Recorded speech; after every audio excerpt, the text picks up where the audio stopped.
Hey everyone, welcome to this podcast conversation of Eating Enlightenment with Amanda. Amanda is going to be talking to us today about a bunch of different things. We have had a previous conversation, which I had so much energy after our previous conversation about life, about food, about treatment, about mindfulness, journaling, I remember. So anyways, that was on Amanda's podcast, the Savor Food podcast. Savor Food and Body. Yeah. hmm That was Yeah, awesome. it's great to be with you again, Jared. Yeah, and similar to you, I post my shows on my blog on the Savor Food and Body blog at alpinenutrition.org. So that's where people can find part A of this conversation.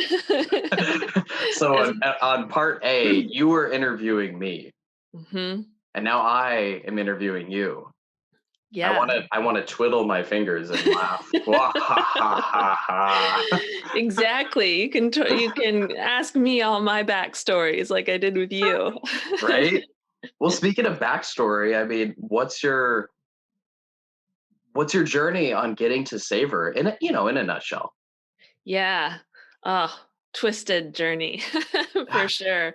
I really came to doing this work, I'm going to say somewhat reluctantly. I mean, when I first became a dietitian, and maybe you've experienced this in your education too, like they train us for the bare bones, like, here's how to be a dietitian. And even though I was trained at Bastyr University, so a naturopathic school, and so we had a naturopathic spin on what we were learning, it was still very much the conventional dietetic curriculum. So when I got done with that, I was still working on healing my own kind of tumultuous relationship with food and body. What actually landed me in grad school was I was a competitive marathon runner, and I food was a part of that whole story, of course. Like, if you're going to be an athlete, you get a little obsessed about food and what's going to fuel your body the best. And right, wrong, or indifferent, for me, it went significantly towards the orthorexic side of things. And you know, I was never clinically diagnosed with eating disorder one way or another, but now knowing what I know, I'm like, oh yeah, I probably would have put myself in the OSFED category. So at that time, it was NOS, not otherwise specified eating disorder. So we had the athlete piece in there, we had the orthorexic piece in there. And so I ended up in grad school going like, oh yeah, like, I'm all these people keep saying I have this problem with food, but I'm just an athlete. Like, they don't know what they're talking about. So I'm going to go to grad school. I'm going to learn the nutrition, and then I'll prove them wrong. I'll still be fast, and I'll prove them wrong. Well, I make it through my first semester at Bastyr taking macronutrients and micronutrients, and I go, Huh. I'm not doing this right. I'm really screwing myself up. So long So story. Yeah, go yeah, ahead. what were you how many, you said competitive marathon runner. Mhm. How many miles is that? I mean, a marathon is 26.2, but then Right. is when I hear competitive, I hear these people running back-to-back marathons and blah blah blah. And what were you Yeah. doing?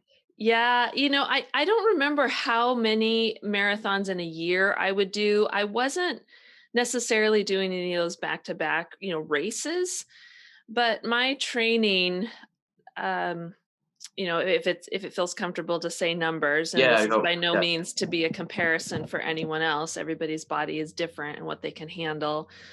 My training really started when I was an undergrad, and I ran for an NCAA Division I school in Portland, the University of Portland, and I ran cross country for them. So at that time, women's team, we were running probably around 70-ish miles a week. And what were And you eating at this time, or uh, not eating? I mean, yeah, it was more, well, I had a teammate that she was raised vegan.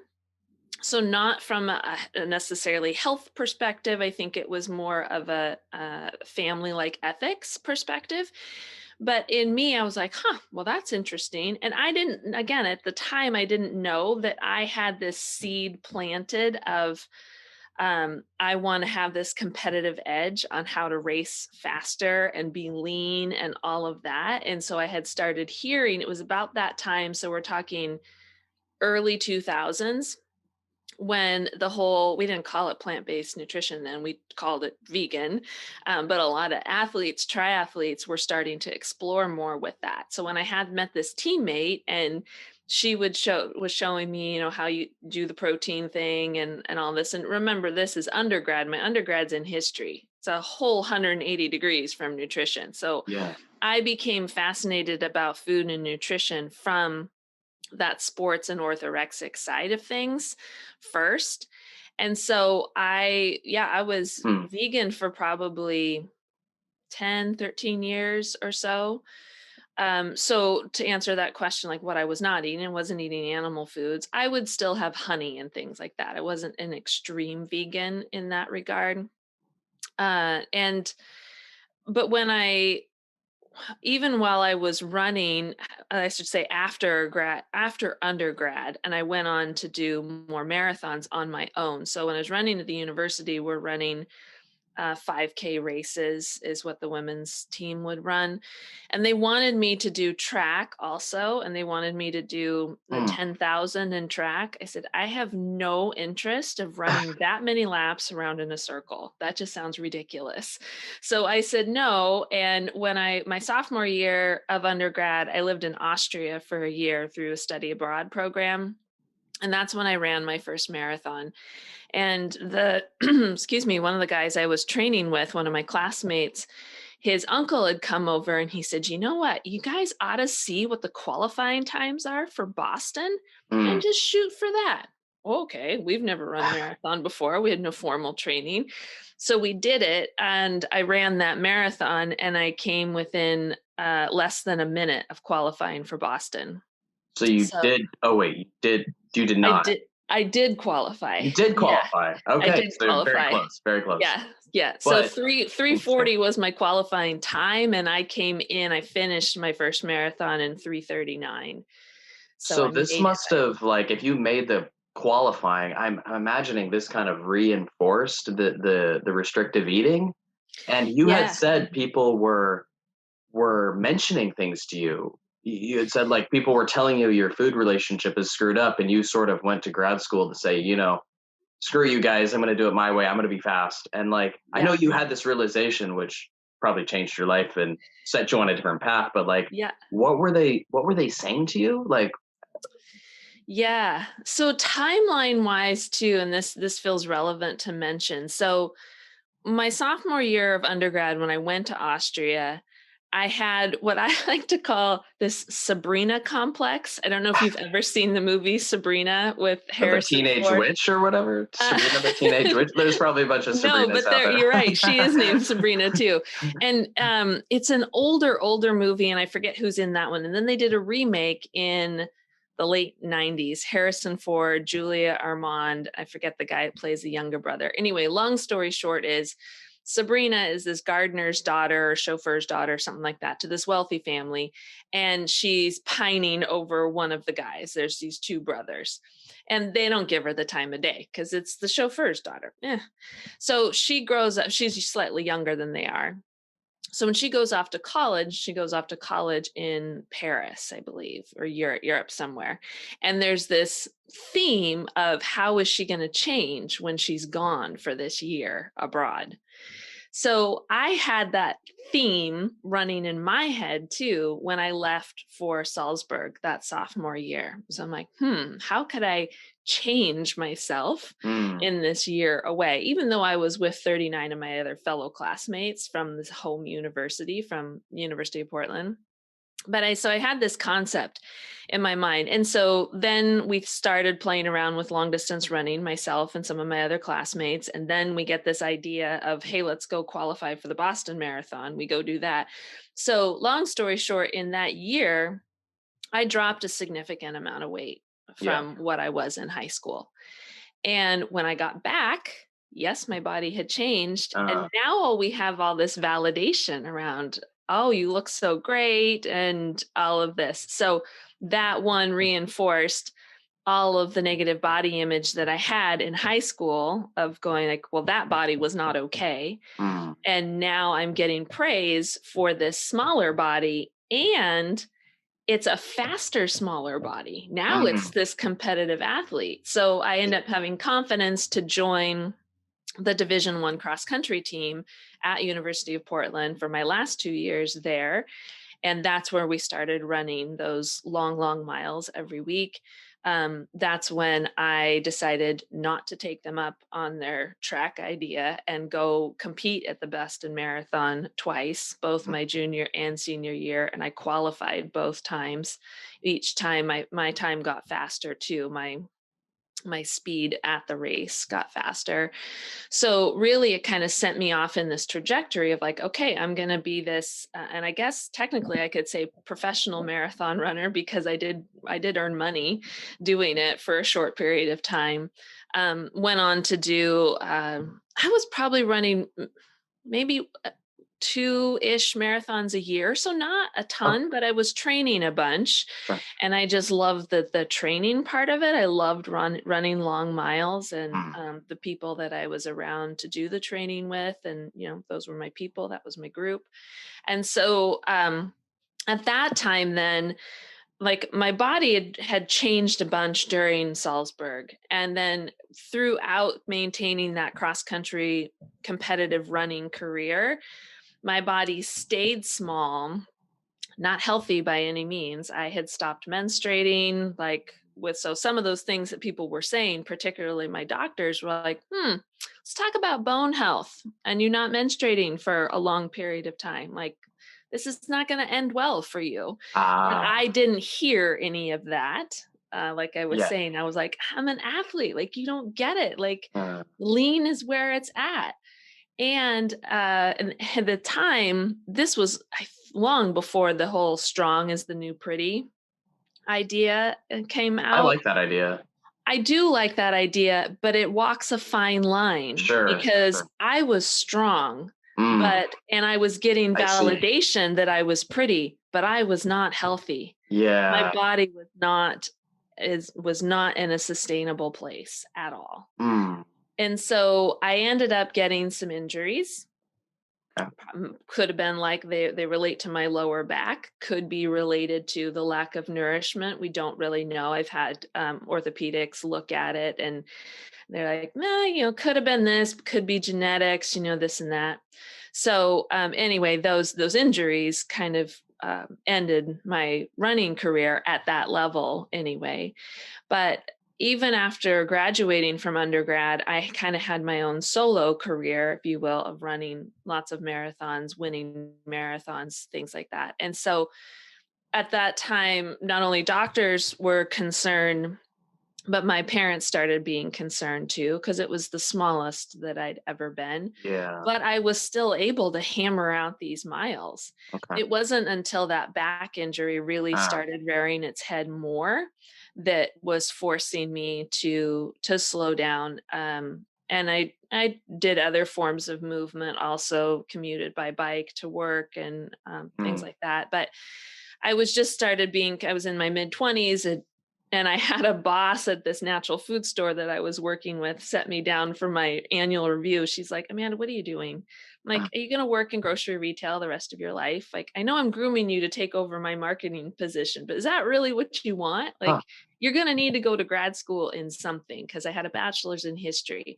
So I was going to either need to do grad school in teaching or law, or I mean, something. What else do you do with a history degree? Yeah. So Journalism, you were whatever. in grad school and you had this nutrition class where it sounded like you had a realization on your own, which I think is unique. I definitely know people Yeah. sometimes don't come to realizations on their own, especially around eating more food. Yeah. I feel like that is such a Yeah. a concept that it just underlies so much of the struggles with food is just Yeah. you gotta nourish, you gotta eat, you gotta eat, you gotta Well, eat, and right? I mean, you gotta eat. So you and were in it grad school and you had this insight. Was that like a light bulb moment, or was that sort of like a 1 degree pivot? Um, let's see. Yeah, I would say light bulb moment. In my prereqs to get into grad school. So remembering that I was coming from a history degree with, I think, one science class to my name, and now we're going to do a 180-degree switch to go get a master's in Hey, science. I did economics and then I did counseling. So, I mean, You're I no feel you. stranger to prereqs. Right? Yeah. So when I was doing my prereqs at a community college at home in Central Oregon, I had a really great, she was my nutrition teacher, but she was also my anatomy and physiology teacher. And her husband was a coach, a cross country coach at one of the local high schools. And as it turns out, and she was a dietitian too, as it turns out, their daughter, one of their daughters was struggling with an eating disorder, and she was actually inpatient when I was a Interesting. student of this dietitian. So she brought me into her office one time, and I was still in the denial phase. But she said, "Yeah, I'm just curious. Why do you want to get into dietetics?" And I told her, because I wanted to be a sports dietitian and this and that. She said, Yeah. "Okay." She said, "Well, I just want to drop a little bit of a tidbit for you." She said, "Did you know that about 30% of dietitians have disordered eating and Wow. have body image issues?" Wow. And this has been now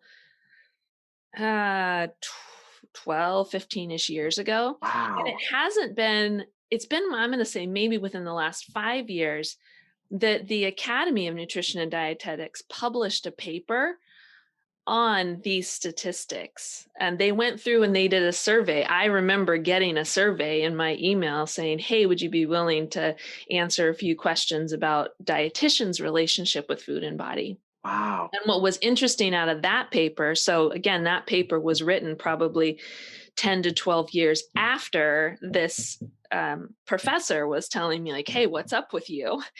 And so it's still a problem in our profession to have dietitians like learning the science of nutrition to ride their own fine line of their relationship with food and body.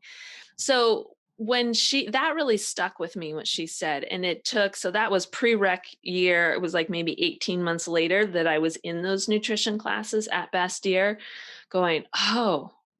oh, she was right.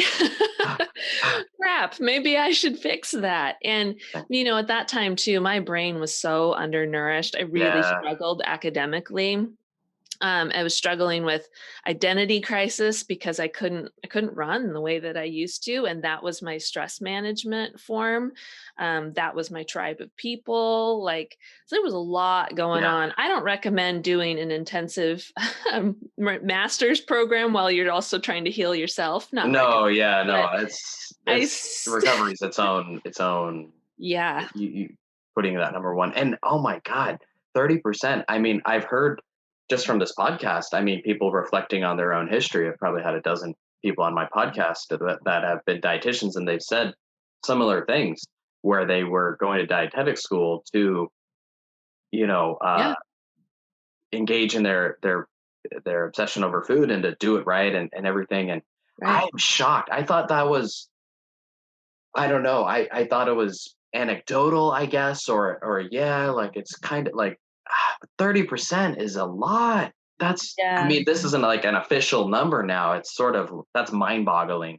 Well, and I wish I had the reference of that paper. I'm wondering if it's probably searchable through the Academy of Nutrition and Dietetics. The paper that came out, like I said, not a handful or so years ago. What was interesting about that study too is that as the participants, so it was all survey based. So of course there could be some bias here and there. It wasn't a um, I don't know how we say it, not a clinical trial in a sense where there's like an intervention and whatnot. They're surveying people's experiences. And as people, they did have a record of as people were going through the survey, how many people actually finished the survey versus how many people stopped answering the questions. Mm. And one can only, again, we're only just making assumptions with this, but did they stop answering the questions because it was hitting a little too hard, Yeah, too close to home? I think is really interesting. that is So interesting. that's just my curiosity about the study, but it's it's worth noting, and I've seen it in colleagues. I saw it at Bastyr a lot. I mean, I went to Bastyr because they had a culinary component to the curriculum, and I didn't want to learn just like at that time was here's my pyramid. It was the pyramid with the goofy guy going up the stairs, which whatever that meant, supposed to be movement or something, but that was the model at the time, and I wanted to know more than that. I wanted to not just say like here's the healthy foods, especially since there's so much politicking that goes on in designing the food pyramid and my plate and all of that. So that's why Yeah. I landed at Bastyr. But oh my gosh, there was like this running joke in the culinary classes of who's not eating what, and we can't cook, they won't cook with this ingredient, and they won't Ah, taste this food, and da, da, da, da, about uh-huh. just how orthorexic inducing a naturopathic college can be. I see. So, Yeah, yeah, it was an I interesting hear you. place for me to come to my own realization while a lot of my classmates could have been developing eating disorders Yeah, through learning what they were and then learning. like, and then speaking of tying this into you mentioned health models like the pyramid and stuff, Hmm. and you have your own model. I don't know if you want to use the word model, but model Savor, right, or acronym, Yeah. or Yeah.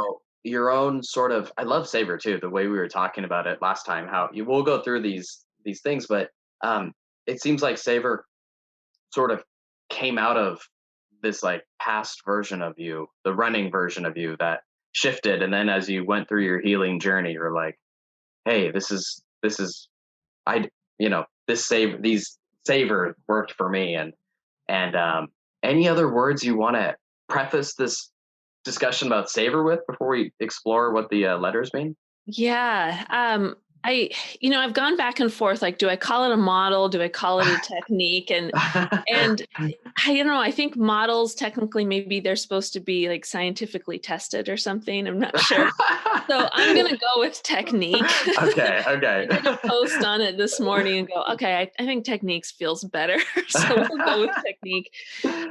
Yeah, you're right. And it not only like did it come out of my own relationship with food and movement, but it also came out of all the experience that I've had working in the culinary industry.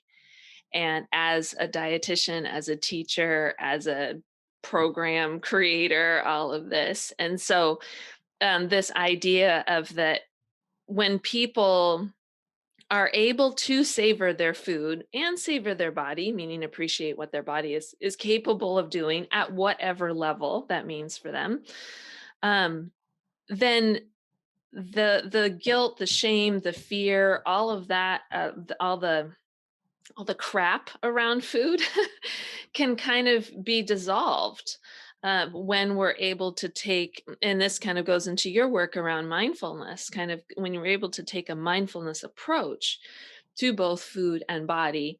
And that to me is wrapped up in the word savor. Just the whole definition of savor is to find that satisfaction, to notice the fine points of whatever you're tasting or whatever you're experiencing.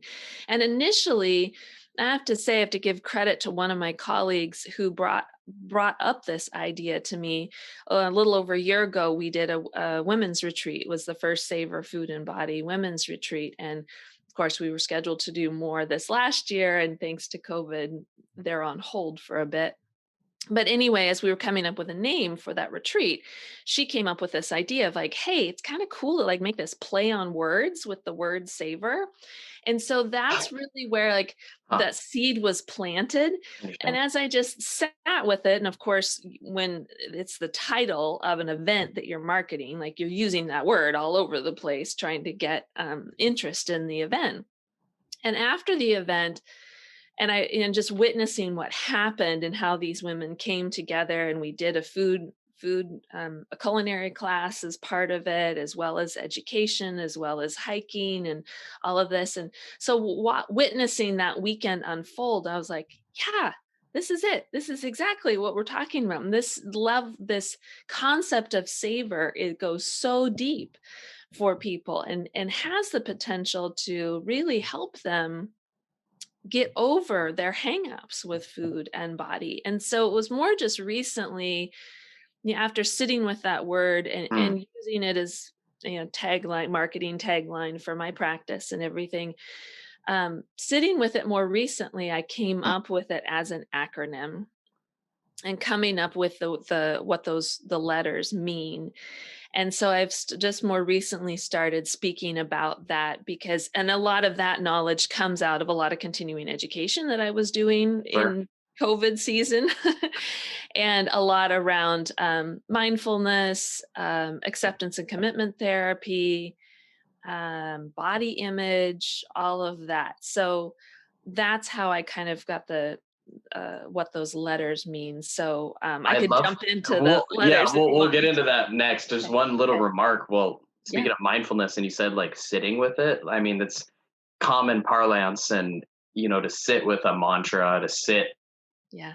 to sit is oftentimes a synonym for like to meditate. So I remember our previous conversation, the synchronicity, I'll say, of Savor. It really like resonated with me. Just like I think from the very first impression when you hear Savor, what that means and so forth. Like obviously you said slow down, taste, and notice, very mindful. So from the very first impression to like what the words meant, we'll get what those words mean in a second. But I appreciate more now where this word comes from. Like it came from a retreat, or like a creative seed, and then you sat on it, you watered the seed, and you like nurtured the seed, and then like now you've sort of fleshed it out more, and now you're like sharing it. And I think ideas like this, they have a ring to them, and like it's hard to describe, but they have a there's something about it, like the nurturing process that it went through. When you hear these ideas, it just like connects, and it's like, Steve Jobs said, like, anybody can make something complex, but like, can you make it simple, right? And so I don't know, I hear this like simplicity behind Savor. And so there's only 5 letters, right? And Mhm. so let's have the dramatic music playing. Dun, Intro, dun, dun, drum dun, dun. roll. Yeah, yeah. So yeah. What do the letters mean? I Yeah, guess so that's the way to, right? Or should we go one letter at a time and then do examples for each, or do all well, 5 at once? I'll give the definition, and then Okay, we can go through them in a little bit more like more direct definition, I guess, sure. of Okay, each one. sounds good. So Sounds good. SAVER stands for stop, awareness, validate, options, reflect, and release. So, and this is meant to be something that it works really well as a journaling exercise when someone is like in the moment of some body shame or food confusion, whatever. They can whip out a journal. I did a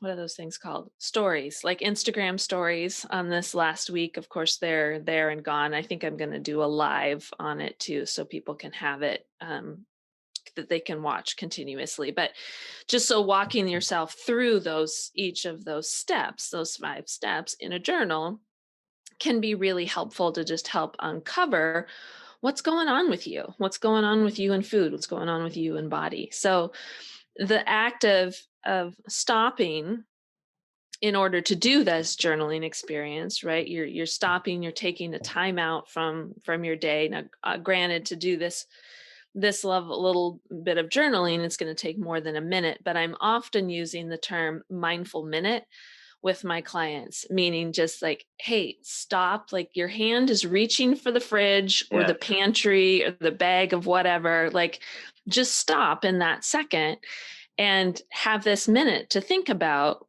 what's going on with you. And so ideally, as someone practices this technique more, it can fit into that space of a minute, Mhm. roughly. So stopping is important, of just like stopping the autopilot. I think you mentioned something about that too with mindfulness, of just Yeah. stopping the Stopping autopilot, the getting autopilot. getting into your body, getting out of your head and into your body. So that's where the stopping part comes from. The awareness then is, what are you becoming aware of now that you've stopped?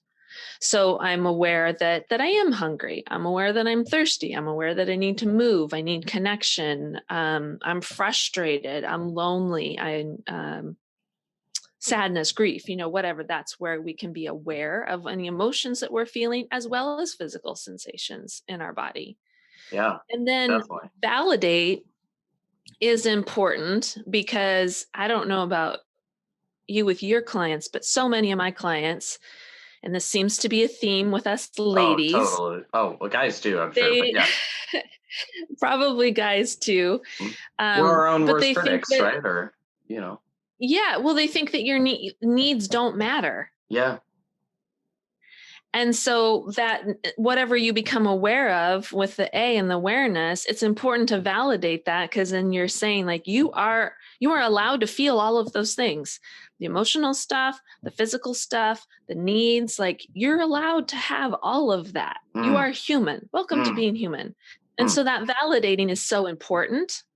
And then we move on to options. So the O.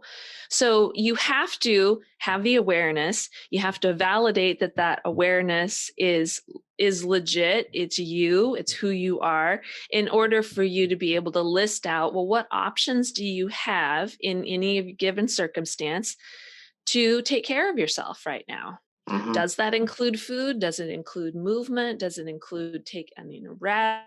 mm. Does it include calling a friend, whipping out your journal from Jared, your mindfulness journal from Jared? Like, what do you need? Like, and so making a list of all the options that you have of what could help you in this moment Absolutely. get through whatever it is you're feeling. And then after you choose any of those options, and the really important part too with this piece is no judgment. Like, just picking an option, just pick whatever is going to fit the moment, which Mm, makes sense for you in the moment. And then after you choose that option, we want to reflect back on it. mm. Did it help you meet whatever need you became aware of? Did it not? Did it kind of miss the mark? It's okay. What do we Yeah. want to do different next time? Or did it really hit the mark? And sweet, let's Mm, file that away so that we can come back to that as a skill mm. when we're feeling the grief, the sadness, the hunger, the thirst, whatever. Go, oh yeah, that was really what I did that last time. That was really satisfying. That really helped me get through that moment. Great, let's remember that for next time. So the reflection Mm. is to reflect both what was helpful, what was not helpful, what do we want to change, from just a curious, compassionate lens. I use those words all the Mm. time with my clients too. And we're just observing, what did you notice? And then releasing is, okay, great, we learned some stuff, we're going on with the rest of the day or the Ex night. Like, Yeah. the releasing is the final step. And again, no judgment has been made. Hopefully, we're working on the Working on non-judgment piece. But when you release it, then we don't continue to ruminate over, oh gosh, why did I do this? Or I shouldn't have eaten the whole bag of chips, or I should have eaten dinner. I shouldn't have restricted, right? That's the other thing important to keep in mind is some people will binge on food, but some people will really restrict their food too for that emotional support. It can go either way. So the releasing is to discourage rumination. We don't Yeah. want to be ruminating over what we chose or how we chose to take care of ourselves, or saying we didn't deserve it. Like, that doesn't Yeah. serve anybody anytime. So it's releasing it. Had your experience, you learned from it, and you went on with the rest of your life. And for those of you listening, right, doesn't it just like make a lot of sense? Savor, stop, become aware, validate options, reflect and release. Like it flows pretty easily. It makes a lot of sense. It makes logical sense too. The way like S comes first, right? Like stop. I mean, that's really important. That's hard. I love what you Yeah. said, how it's a practice, and that you're learning about this practice. I think stopping is harder than it seems. Mhm.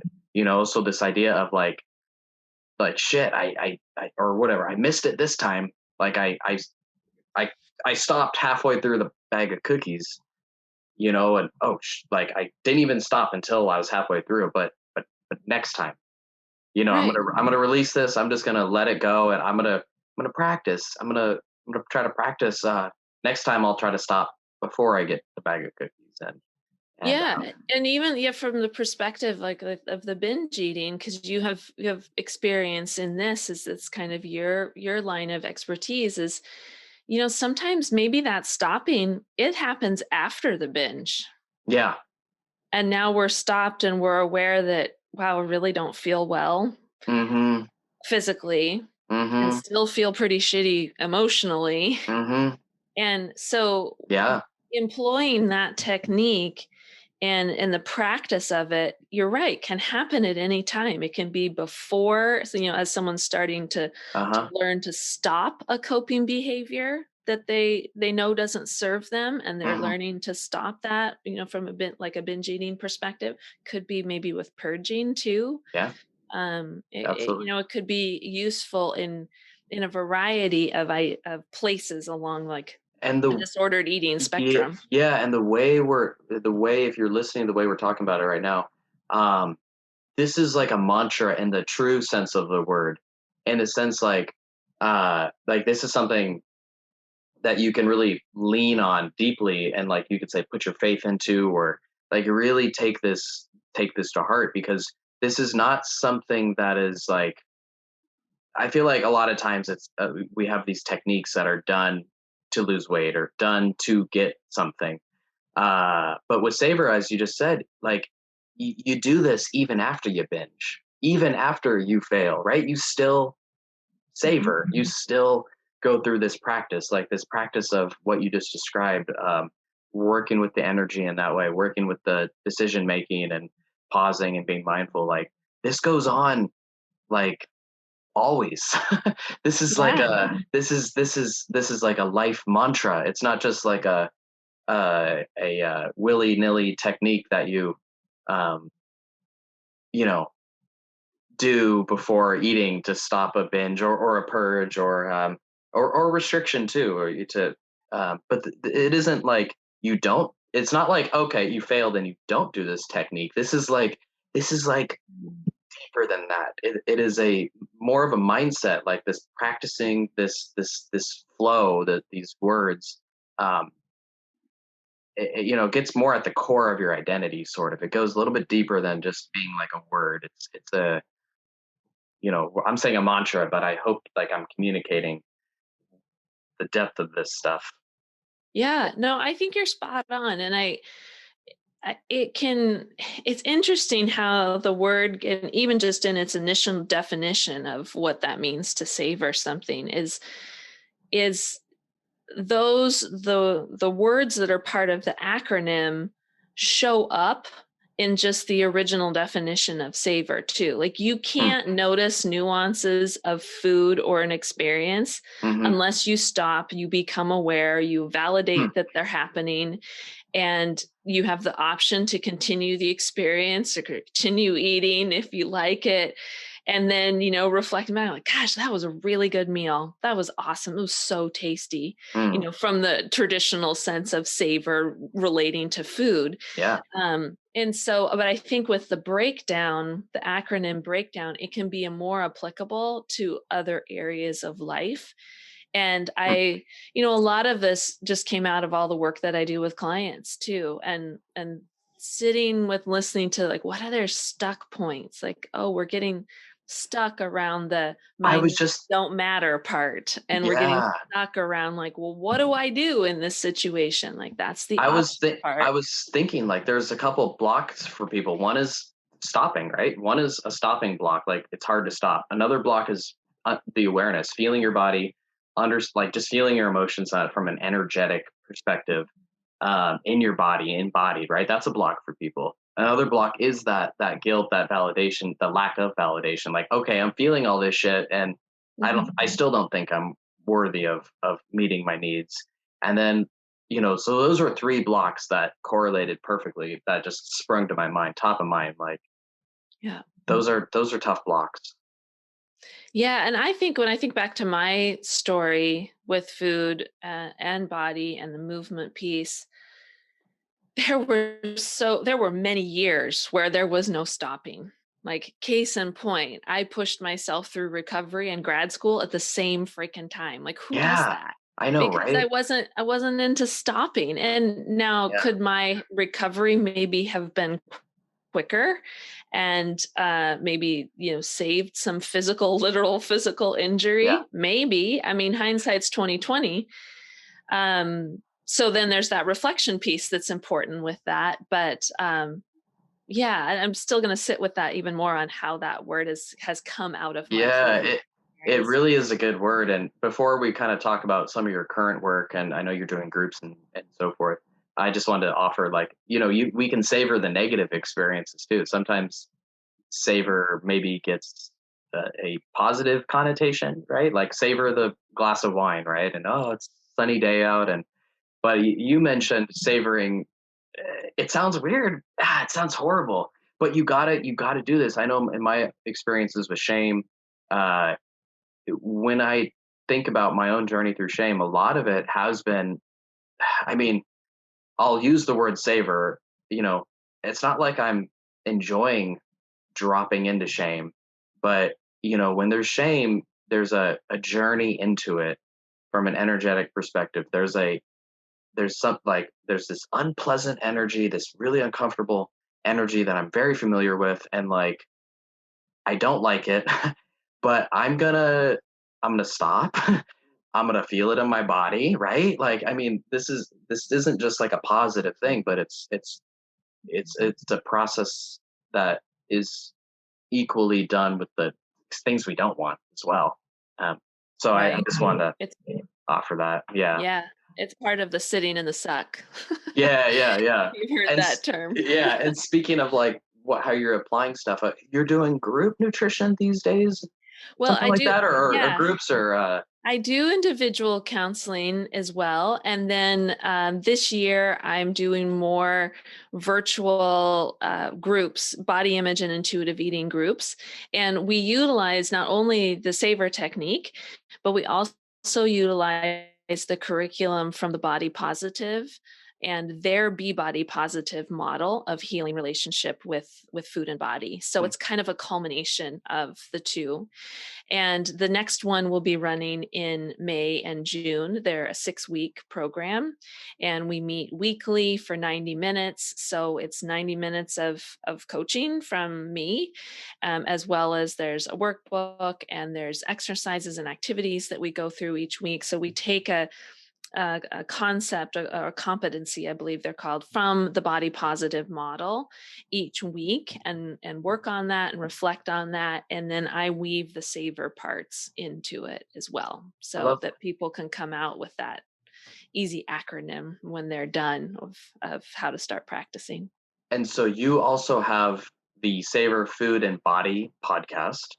Yes. And feels weird to have you say podcast, because yes, I am going to make it into a And podcast. a YouTube channel, right? Or It is it has, mainly? yeah, it is started in infancy as a YouTube I channel, but see. when I think about most people, like, they don't have time to sit here and look at us talk to each other, and so, but they can listen. So thanks to your inspiration, I'm pivoting just a little bit, and it's going to be from the podcast standpoint versus watching the videos. But Awesome. the YouTube will still be there also. Yeah, I upload these videos to YouTube, yeah, there's more listeners on the podcast. Yeah. And so you have Alpine Nutrition, right? Like, where can Yeah. people find you online?